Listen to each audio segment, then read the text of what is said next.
Okay, hi guys, it's Anita again. The third part, I'm hoping it'll be the last part. There's not much left to say. So where I left off, I was talking about talking to Marguerite at the right outside, like at the end of the show. So I'm talking to her, and I see all those people just sitting there, kind of chilling, whatever. And they all had the wristband. So I said, "Who are these people?" She said, "I'm waiting. Waiting to." Meet with Gaga. And I was like, "You told me the meet and greets were canceled." And she goes, "Oh yeah, the meet and greets are all canceled." So I was like, "So what are these people doing here? Who are these people?" And she goes, "These are just friends and friends of the family, so they're all waiting to see her." So yeah, they canceled the meet and greets with the fans, yet all these other people who were like, they look like they had connections or knew people or whatever.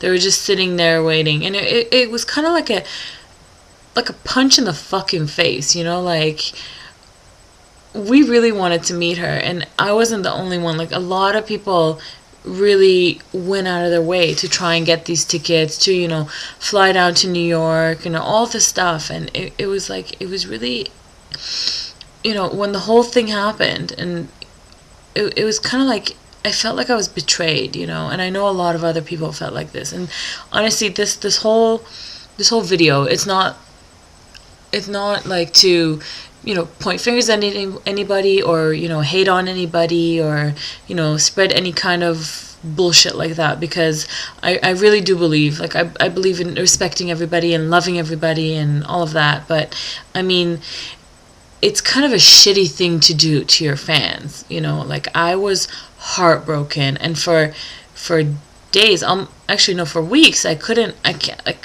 listen to her music, because I felt like I was disrespected, and I felt betrayed, and it's a very shitty feeling to feel when this is the first person ever that's influenced you in your entire life. This is the first person ever who has made you feel that, like, that feeling here where it's like it motivates you every day. Like every day I wake up, everything I do, I don't do it for her, but it's, I look up to her, and I see this amazing person who, over maybe a span of year and a half has done all these great things, and it's all because of her hard work and her determination and all the things that she believes in, and that motivates me every day. So to have met somebody like that, it's not just like about taking a stupid picture with her or whatever. It would have meant a lot to me. It was the biggest deal that I could think of, and I was heartbroken, and all these other people were heartbroken. So to stand there and find out that a bunch of people are just meeting her because they're friends or friends of the family, that was just like, you might as well just fucking kick me in the face. Like, I'm being honest here, So that happened, and then, but, I was talking to Margaret, and she kept telling me I need to get out of here. And I do understand she was trying to do her job. Like, no, nothing towards her, nothing bad. Like, I get it. I'd probably do the same thing in that situation, because, it's your job, you're working. And I just got up and left, because honestly, like, I didn't want to stand there and keep begging, or like, be carried out with security. Like, a girl's got to have dignity, you know what I'm saying? Like, you can't just fucking stand there on your hands and knees. Even though before that, it's really funny. When I was talking to all the ushers and whatever, and the security people, I offered everybody a blowjob. I was like, I will blow anybody up in this bitch. Anybody. I don't even care, I won't discriminate. I'll blow anybody, any race, gender, whatever. I'll do it. But it was all jokes. Like, it wasn't for real, obviously. But yeah, and I started leaving, and then the two girls who had won the Virgin Mobile thing were there, and I gave her my book back, because I realized there's no fucking way I'm getting back in, backstage. And this girl, she was just so sweet, and it makes me really sad. I don't remember her name. But she was like, yeah, I'll call you after, whatever. And so I went outside with my friend, and I met up with a bunch of other monsters who were all very sweet. And I was like, I'm so happy to have met them. I made friends with a lot of them. But we were waiting for a while. It was like half an hour, maybe an hour. I can't remember. And finally, I got a text from the girl. She's like, "Babe, I'm really sorry." You know, it was kind of confusing. I don't know what she had said. She's like, "I'm really sorry. I couldn't do it. Whatever." I asked the guys behind me to do it for you. So I was like, "What does that mean? Like, do they have my book? Do you have it? Like, what happened?"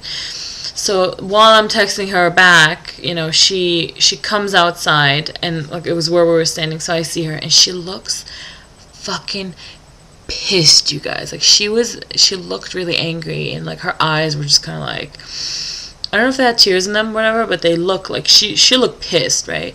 So I was like, "Hey, like what happened? What's wrong?" You know, and she's like, "Okay, first of all, this whole thing is bullshit. First of all, it wasn't, you know, because she calls in the concert and she's like, you know, I'm gonna have a drink with you, whatever. It's none of that. You don't get to have a drink with her. You don't get to like chill with her. It's not any of that." She's like, "We literally walked into the room, we said hello, this is our name, whatever. We took pictures. She signed our shit, and we were gone. That was it. It was none of that, like none of the hype that they talk about. No." Second of all, she's like, "They wouldn't let me take your thing in to sign. I really tried. I asked them whatever. They said only one thing per person. Not gonna happen. You can't take it in. So they wouldn't let me sign your book." And then she's like, behind me were these two guys that were going to go in and see her after us, and they didn't have anything to get signed. So I asked them, I was like, "Can you guys do this for this girl? Like, you know, this happened, whatever. Can you do it? Because you're not signing anything." And she's like, "I swear to you, these guys like turned around and queened out at her. They were like, we're just going to go in for a quick hello, and then we're leaving." Just like that. And it's like, first of all, who talks like that? It's so rude to be like that and like to talk to people like that. Second of all, it's like, would it really fucking kill you? It's like one signature, one thing to make one person happy. Would it really fucking kill you? I would do it. You know what I mean? And they had nothing to get signed. It was just fucking unbelievable. Like the whole night was just fucking bullshit. Like it was like a giant cock tease. That's what it was. You know, every second I was like, I almost got close. No, not gonna happen. It was like somebody licking the tip of your fucking dick and then not sucking it. You know, just be like, "Oh, I'm just teasing. Not gonna do it.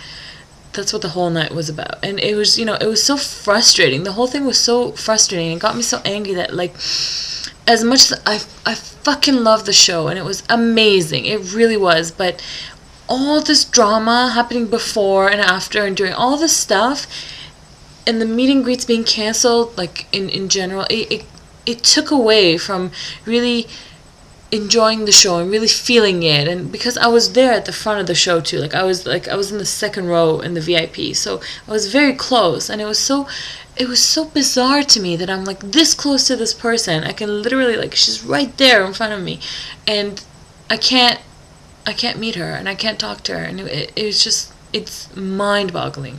It was like crazy. Anyway, I'm just ranting because, you know, I spent a lot of money on this. Like, I'm talking like in the thousands to get this ticket, okay? And then when they returned the money for the meet and greets, my broker, he refunded like $300 and something to me, which is nothing compared to what I paid. And then I got the actual ticket, and I'm gonna show you. Check this out. Check out how much the actual ticket cost. Can you see that? I don't know if you can see that. It says $69.50. I don't know if you can see that. $69.50. That's how much this fucking ticket cost, okay? With whatever tax and whatever, like, I don't know, $70-$80. Thousands of dollars. Thousands for this bullshit. You won't believe it. Anyway, thanks for listening to me rant and bitch and moan and whatever. Again, no disrespect to anybody. It's all out of love, and it's mostly for the people whose meet and greets are canceled in the UK, and they want to talk about it, or they need somebody to tell them what the fuck was going on. I have nothing but love for Gaga. I really do love her. Just really heartbroken. I mean, I cried for 2 days when I found out. But yeah, I hope you guys enjoyed listening to it. If you have any questions, whatever, let me know. I love all of you. Bye, monsters.